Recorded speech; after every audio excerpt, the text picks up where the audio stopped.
Hey guys, this is Andrew Lee with Health Mutual Network and your admin over at the California Insurance Agents Group. And today I do have a pretty cool guest.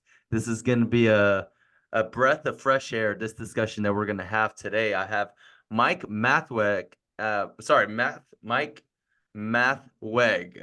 The K is crazy. I'm sorry, the G. It's Friday. I think it's just that kind of that kind of thing. And I'm also English is my second language, so I apologize. Mike Mathweg is here with me today.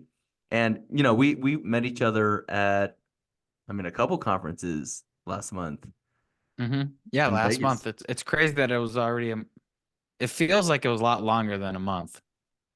Well, in insurance, I always say that we live in dog years, right? 1 year feels like 3 years because you meet so many people. Like literally, if you looked at yourself last year, reflecting on what you were doing last year this time, completely different, right? Can you can attest? It yeah, it should be. It Because should there, be. there's two type of agents out there. The one that just keep doing the same thing and they look back in a year like, wow, I didn't do anything. And then it's the other agents that really like, wow, I moved fast. I did a lot within that year. So there's always those two type of people where either you grow or don't grow. Right. There's no wrong way. Um, obviously, personally, if I'm not growing, I'm failing. And I That's think that's the same way with you too. Yeah, I was just gonna say you read my mind. That's why you do what you do. Yeah, same sentiment. If you're not growing, you're actually losing because this is a residual based business. And if people fall off and you're not bringing in new business, well, you're at a loss. So just simple math, quick Hmm. maths, right? Quick maths with Mike Mathweg. So here we are. And I just wanted to give you a quick intro to the California crowd as to, what your story is, because I think your story is pretty interesting. And obviously, we're going to talk about, how you built up your agency, how you sold it for a good amount of money, and just sort of what you're doing now. So just wanted to walk, agents through sort of the timeline of how all this is supposed to go down according to somebody that's already done it. So, just a little bit about how you got started, Mike. How did you come into the industry, and what was like sort of your first like, did you start off at a call center? Did you just go straight into being downline? Like, how did that happen? No, great question. So my insurance career started back in college. I did the Northwestern Mutual internship Okay. where they throw you at a wall, see if you stick or not. Hands down, best training around. Yeah. Uh, with their entire program, their training is phenomenal. I was there for 10 months. I did it for 2 semesters in college. It was quite successful. I was in the top 100 of all the interns in all of the country for Northwestern Mutual. However, when I was graduating, my parents, and just kind of how they were raised, is you always needed a steady income. So I was like, okay, I don't know what I want to do with my life. So, like most males that don't know what they want to do graduating college, they get into banking. So I got into the banking world for about 2.5 years. They actually relocated me from Wisconsin, where I was living at the time, to Des Moines, Iowa, because they were doing a merger down there. So I went down there, assisted with the merger. When I was there, I also opened up 2 other offices with them. But come to find out, I'm not the best 9 to 5 type of employee. I don't like being told what to do, when to do it, how to do it. If there's a task, I like to get it done. Um, and I really like golf. So during the summers, it was very hard for me to stay focused when I really was like, hey, let's go network. Let's go on the golf course. Let's go do this. You can't really do that on a 9 to 5 job. And I always had the goal of getting back into the insurance industry. So October of 2017, I wrote my first Medicare app. I was still working full time, writing business at night. And then March or April of 2018 is when I went full time into the insurance industry. Mhm. I was driving from Des Moines, Iowa to Beloit, Wisconsin, which is 4.5 hours one way. Drove on Monday morning, ran appointments Monday afternoon, Tuesday, Wednesday, Thursday morning, drove back Thursday. Did that for 2.5 months every week. Two total cars later, within 14 weeks of each other, we packed up. We moved back to Wisconsin, to Madison, where we live now, and business just took off. Obviously, 18 months later, COVID happened. Business took off again. COVID was Yeah. actually great for A my business. blessing for everybody, I think. Yeah, It helped. if you were able to adapt online and not go to face, I was a road warrior. So I was doing 35, 40,000 miles every single year. Um, because I was working in Rock County, which is about 35 to an hour minute south of me. Because that's where I was getting a lot of support from the carriers in that network. And that's where the business was. So I drove where the business was. If there was business to be had, I drove, I got it done. COVID happened, moved everything online, built the book my book of business up to about 750 MAPD clients. And then my mentor at the time, we decided to get into a partnership and started looking at acquiring agencies. When we were doing that, we were very niche on what we wanted because I snowbird down in Alabama for 2 months. He was either in Cabo where he had a house, Texas where he had a house, or up here in Wisconsin. So we knew our business, any business we bought, we had to be able to operate it remotely. That was the only way it was going to be a win-win for everybody. Um, and then I actually ended up buying into the agency in January of 2022. And then in April, May, somewhere around that time frame, we were actually approached by our upline at the time. Said, "Hey, do you want to be acquired?" And our vision was I was going to buy his 52% out at the end of, he wanted to work 5 more years. So I was going to buy the other half in 5 years. But once we knew what the business was worth, I already was in debt $1.2 million for just buying in. I was like, in 5 years, do I want to take out another 3, 4, $5 million at the age of 33 years old? We didn't. So then we said, hey, if this is offer number one, let's go see what else is on the market. So we went to the market and we got two other offers. Everyone can figure out who was the buyers back then. They're the same buyers that are now. No. Um, so we actually we finalized the deal in August of 22, and it was a very big learning curve. Interesting. I actually wrote a CE course on structuring and preparing your agency for structuring and preparing your agency for a transition. I wrote a course, a 1 hour CE credit course on that topic based off of my experience with our sell. Because I wasted hundreds of thousands of dollars when we sold because I didn't have the right people in place. I didn't know what the heck I was doing. I was 29 years old selling an agency for multi-million dollars. Right. Like I didn't have a team behind me. Like I had my mentor and myself. But at the No same other time, agents, no downlines, no LOAs, we had some LOAs, we had some downlines, but essentially. Yeah. we owned everything. So we Mhm. owned, between him and I, we owned 100%.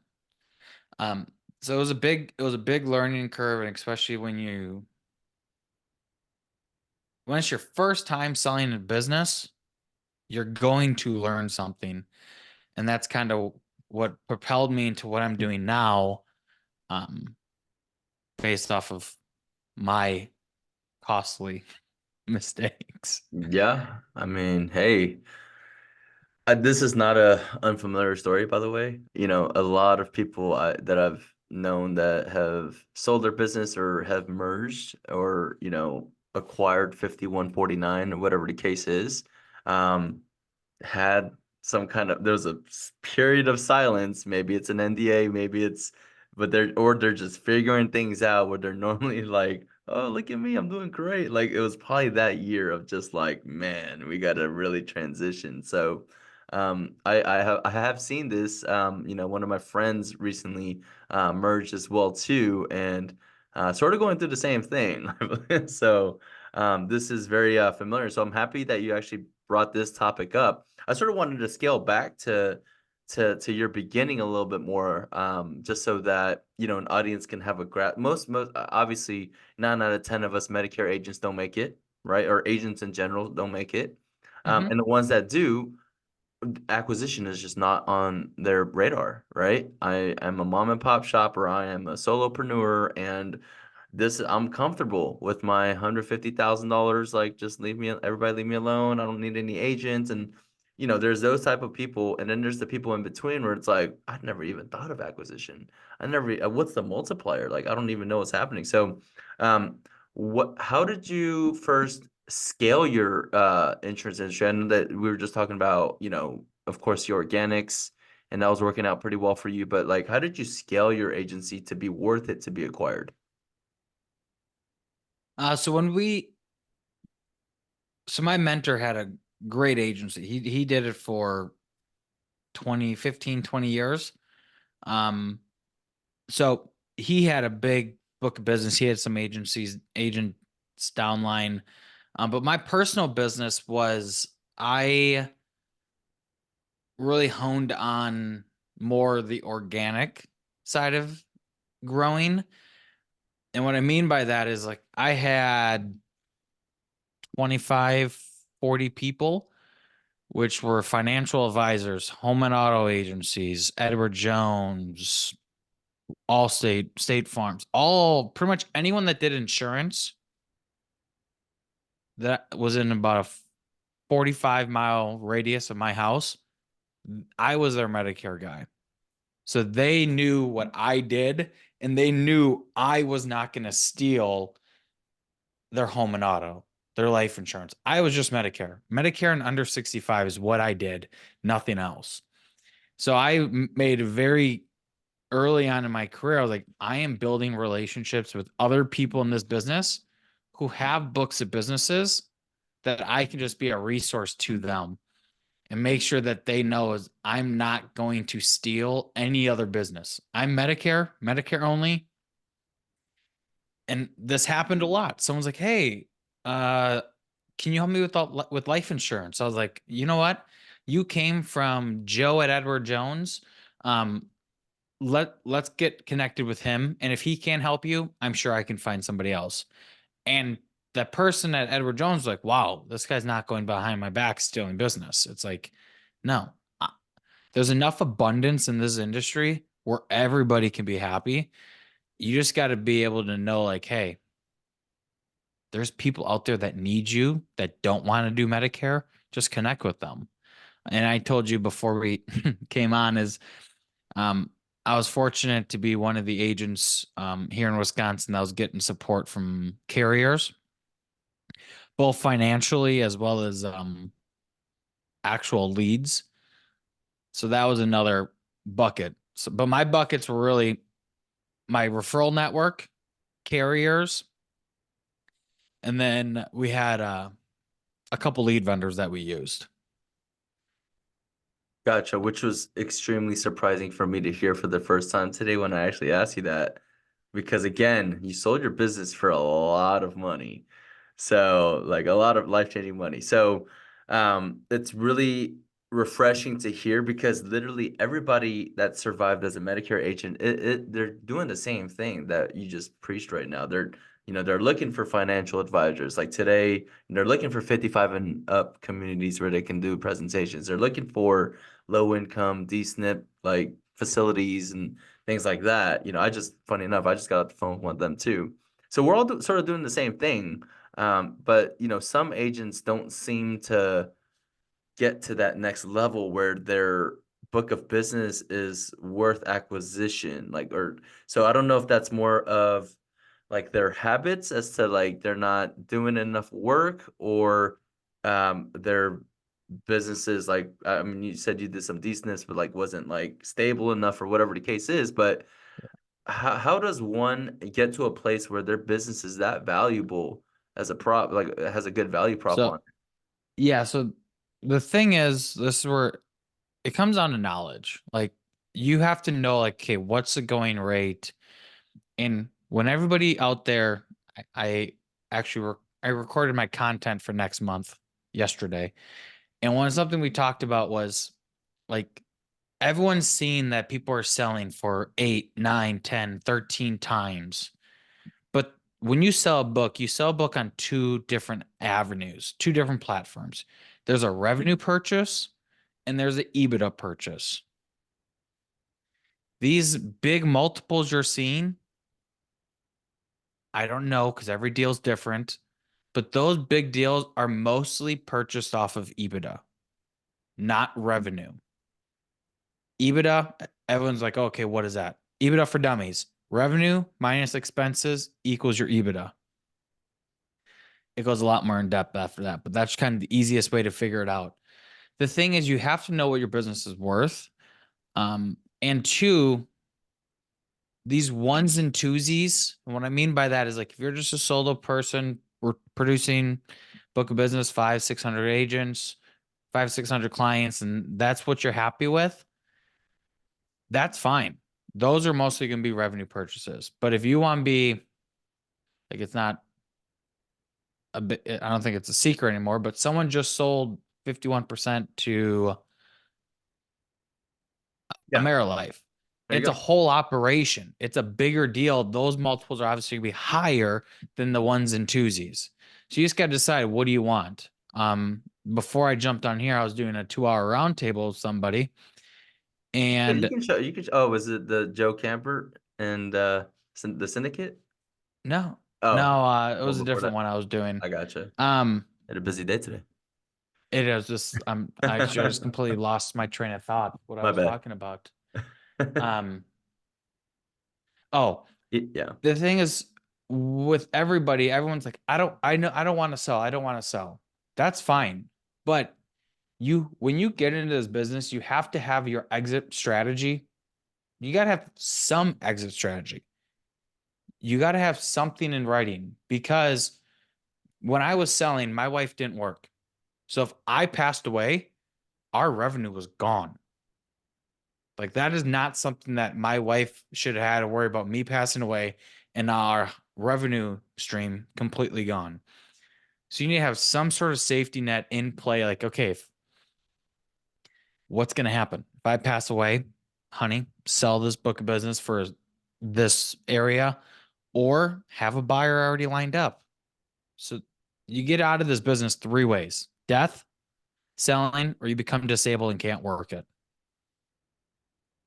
Personally, I want to I want option two. I want to get out when I sell. And that's what I did. So you just got to have options on what you're doing. Yeah. No, that's good advice. So with you exiting now, what's your gig now? Are you let the people know what you're doing? Yeah, no. So what I do now is as of April 1st, last month, I went live with Next Gen Consulting. So I wanted to really provide an unbiased consulting company that there's no end game for me in the consulting business. I'm not going to try to pick up contracts. I don't care who your upline is. I don't care if you're a AmeriLife, Integrity, Independent. It doesn't matter. Like I want to help you grow your business. I broke down the consulting business into four S's. The first one is structure. Second is systems. Once you master structure and systems, now we can work on scaling your agency. And then when you're ready, we can work on selling it. So those are Like the that. four S's I'm focused on with the consulting business. There's really two ways to work with me: private coaching, where we meet every other week. I'm going to help you. It's a done with you, where I'm going to help you get into, hey, what are your goals? What are your deadlines per goals? So that's something people don't do. And I've been speaking at a lot of conferences this year, and I ask everybody, I was like, who actually here has goals? Everybody raises their hands. Who actually writes them down? 90% take their hand down. Goals are dreams unless you write them down. Absolutely.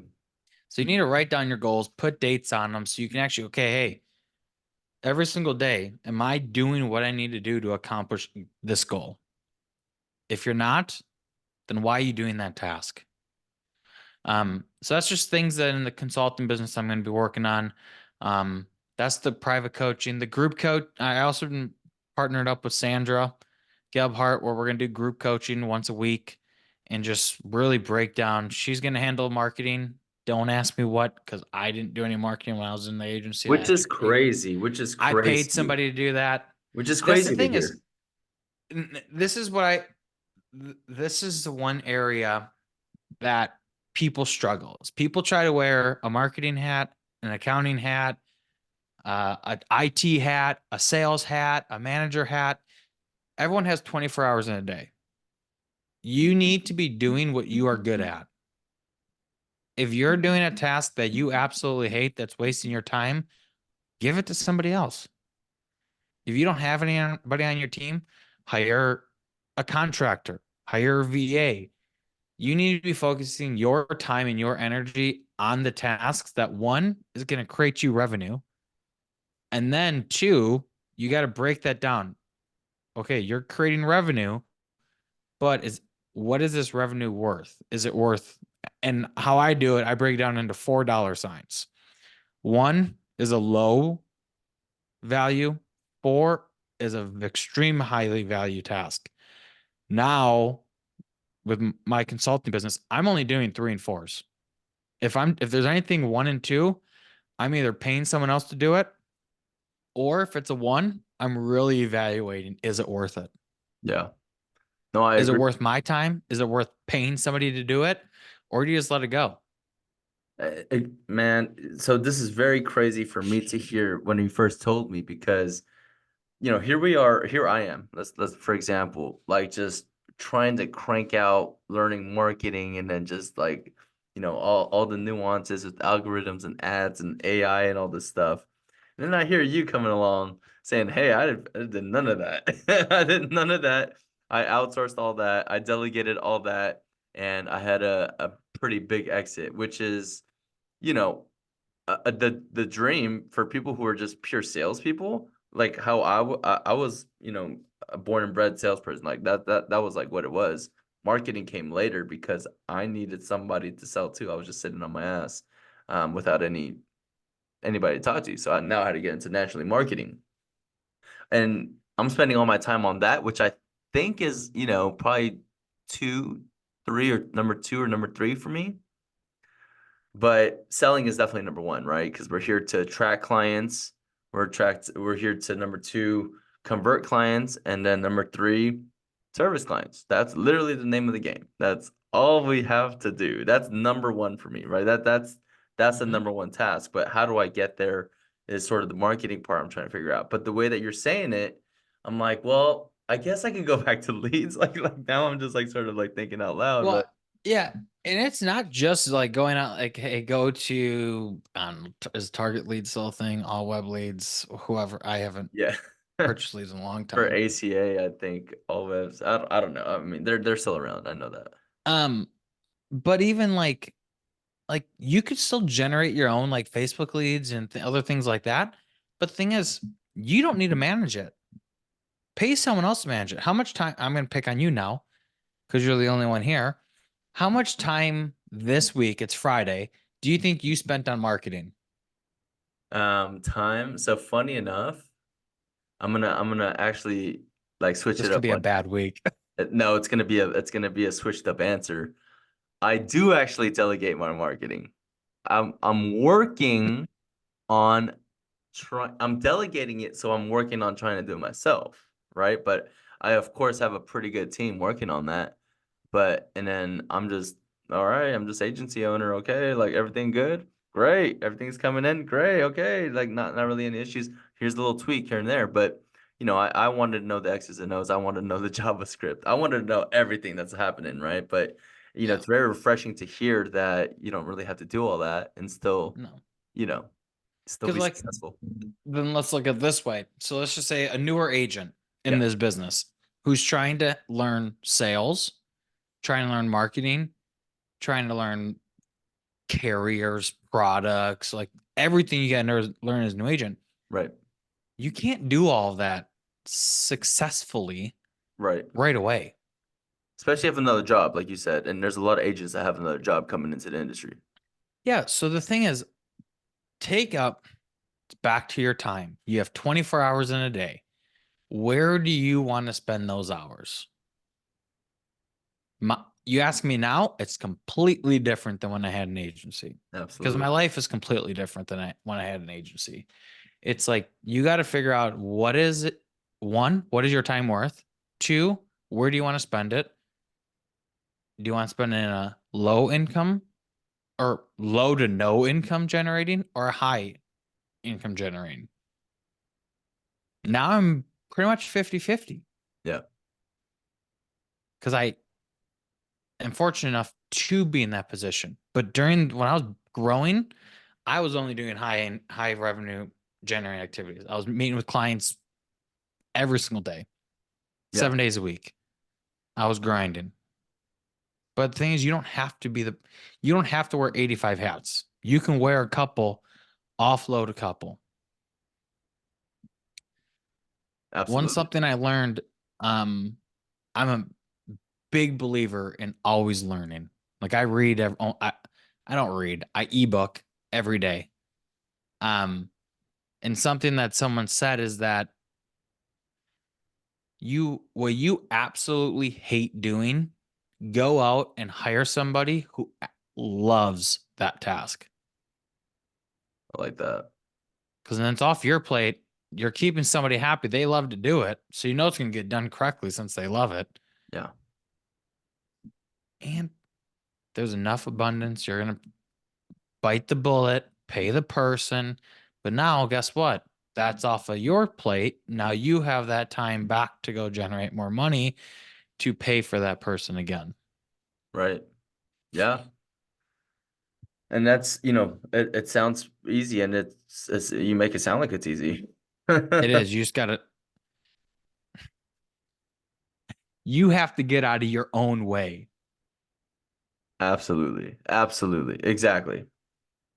That and consistency. I mean, you just have to, I mean, like you Show were up. saying, yeah, you have to show up. You got to meet people if you don't want, oh, I don't want to run, if you're doing organic Facebook ads or whatever it is, like just, oh, I don't want to write all this blog or I don't want to meet with this person. Oh, like you just have to show up. If it's half-assed, at least you showed up. And you Mhm. never know if that person was super impressed with you, right? Like a potential financial advisor, they're just probably having a good poker face and like, Yeah. and you're like, Mhm. well, that was terrible. And then they call you, hey, I got somebody, and you're like, oh, what the hell, So it's like there's so I many got nuances.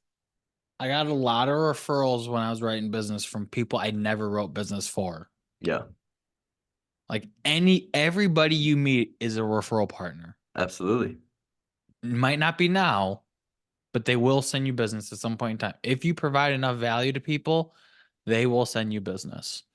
And I love how you brought up the point of, hey, I don't want to make that call. I'm going to flip the script to you. Didn't last week, couple weeks ago, you were like, hey, I want to be done making calls, but then you made one more call and you wrote an app or something like that. yeah. Friday night. So it's like you always another I'm a big quote guy. I'm a quote guy. And I'm a very big question guy.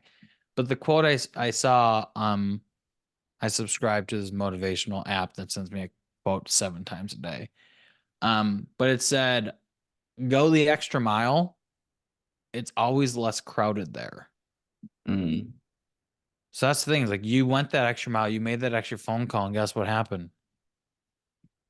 Nobody was making calls at 6:30 p.m. And you know what? You can go to dinner after. Like I went to dinner after, you You know? could still party afterwards, people. So I still have a social life, I'm just very much just, organizing everything. So I like the way you broke it down, and it's very simple like this, guys. It really is. I mean, the name of the game is like you mentioned, you have a whole system about it, but I have like, just I totally agree with your, four S's, yeah, it's just get in, work as hard as you can, and find a way to get out. I really also love because I did the same exact thing. When I first was starting my own shop, I had a post-it, or not a post-it, it was a postcard of some random whatever. And I wrote by July, what day was it? Like 2019 or something like that. That I'm going to make $250,000 a year. And I put it below my pillow every night and I slept on it. And there was this other book that I was reading. What was it called? It was about the uh, man, I'm gonna probably post it down the link, but it's about a rhinoceros and how rhinoceroses are not the king of the jungle, but get along with everybody, right? Like they're not gonna be messing around with lions. Lions aren't gonna mess around with them. Cheetahs aren't gonna mess around with them. They respect each other, but they're still their own dogs and they do their own kind of thing. So I was staring at this rhino every day, and I'm just saying this story just because there's weird ways how people inspire themselves. I'd look at that rhino and I'd look at that 250 every day. By the time I got to that point, I surpassed 250.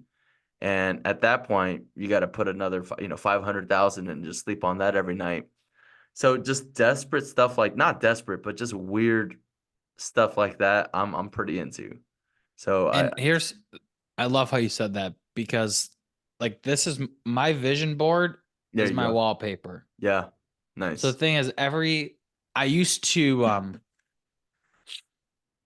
I used to not travel really much when I was in the agency. So I had my vision board in my office. So I saw it every single day. It was up on the wall. It was in an old house, but my office was right up against the wall and I had my vision board posted right on the wall. So every single day, that's all I saw. But now since I travel so much, I look at this probably 300 times a day. Yeah, Um, so you have to put in places like, hey, what is your goal? You slept on 250,000. Let's sleep on 1 million. Let's right. sleep on 1.5. You need to continue goal setting. The goals are going to change. Like I created a goal that I never hit because my values don't align with the goal anymore. And that's okay, but you have to know what your goals are. Absolutely. And again, testament to you. Like you actually took action on those goals, right? You can have goals all day, you can daydream all day, but you got to take action, make it work, and then go through the grind. I mean, obviously it wasn't easy. It's never easy, right? But you make it seem like it is. So again, guys, everybody that's watching, I mean, it's very much a labor of love, right? Just nurturing, cultivating, your social garden of referral partners and whatever you have to do to get leads and grind and there's chatty people at the grocery store. I'll tell my agents this, and then some people will be like, "Oh, that's corny." But then there's some chatty catties that are agents that can just talk to somebody in the meat section and be like, "Okay, well, do you have Medicare?" Just like do anything you can, and then just like continue what's working, and always build on momentum, and then ride that momentum up until all right, I have enough money to scale, and then let's go from there onto where Mike is at right now with him selling his agency. Um, so is there any last words you want to impart of wisdom to any of the agents watching out there? Any hacks, just anything on the top of your mind that would change their way of thinking today? I think there's two um yeah, I would say the big thing that you should do is you should read a book called Buy Back Your Time by Dan Martell. I really should get an affiliate link because I think I've recommended this book to 200 people in the past month. I stumbled upon his stuff back in January and I've read his book twice since then. Like this book is very has changed my life when it comes to how I look at my time. Hence the book, Buy Back Your Time. But one exercise in the book, if you don't want to read it, but just want to do an exercise, it's the 14-day time audit. So in 15-minute increments, write down everything you do in a work day. and then value that either red or green.